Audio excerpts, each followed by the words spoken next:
அன்பு ஊடக நண்பர்களுக்கு வணக்கம். வருகின்ற மே மாதம் 11ஆம் தேதி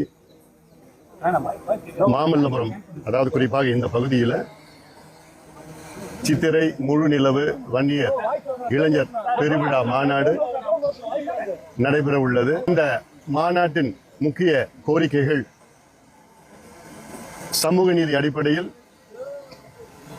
சாதிவாரி கணக்கெடுப்பு நடத்தி தமிழ்நாட்டில் வன்னியர்கள் உள்ளிட்ட அனைத்து சமுதாயங்களுக்கும் அவரவர்களுடைய மக்கள் தொகை மற்றும் சமூக பின்தங்கிய நிலையின் அடிப்படையில் இடஒதுக்கீடு, கல்வியில் வேலை வாய்ப்புகளை வழங்கி,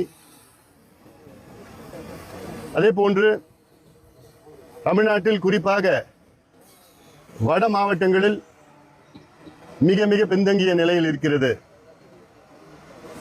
இந்த வட மாவட்டங்களில் கல்வியிலே கடைசி இடத்தில், பொருளாதாரத்தில் கடைசி இடத்தில், தனிநபர் வருமானத்தில் கடைசி இடத்தில், மனித அதாவது ஹியூமன் டெவலப்மெண்ட் இண்டெக்ஸ் மனித வளர்ச்சி குறியீடுகளில் கடைசி இடத்தில், டாஸ்மாக் விற்பனையில் முதல் இடத்தில் இருக்கின்ற இந்த மாவட்டங்களில் சிறப்பு திட்டங்களை கொடுத்து இங்கே அதிகமாக வாழ்ந்து கொண்டிருக்கின்ற பட்டியலின மக்கள் மற்றும் வன்னியர் போன்ற பின்தங்கிய சமுதாயங்களை முன்னேற்ற வேண்டும் என்ற நோக்கம், மதுவை ஒழிக்க வேண்டும், கஞ்சா போன்ற போதைப் பொருட்களை அழிக்க வேண்டும், பெண்களுக்கு பாதுகாப்பு வழங்க வேண்டும் என்ற பல கோரிக்கைகளை நிலைநாட்டி மிகப்பெரிய அளவில் மாநாடு நடைபெற இருக்கிறது.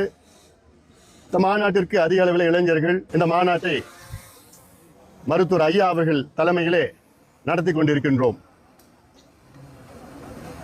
அடுத்த நீங்க நிச்சயமா என்ன கேள்வி கேட்க போறீங்கன்னு எனக்கு தெரியும்.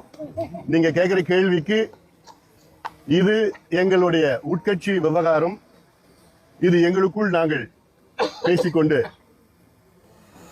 அதே நேரத்தில் மருத்துவர் ஐயா அவர்களுடைய வழிகாட்டுதலுடன் அவர்களுடைய கொள்கையை நிலைநாட்ட பாட்டாளி மக்கள் கட்சியை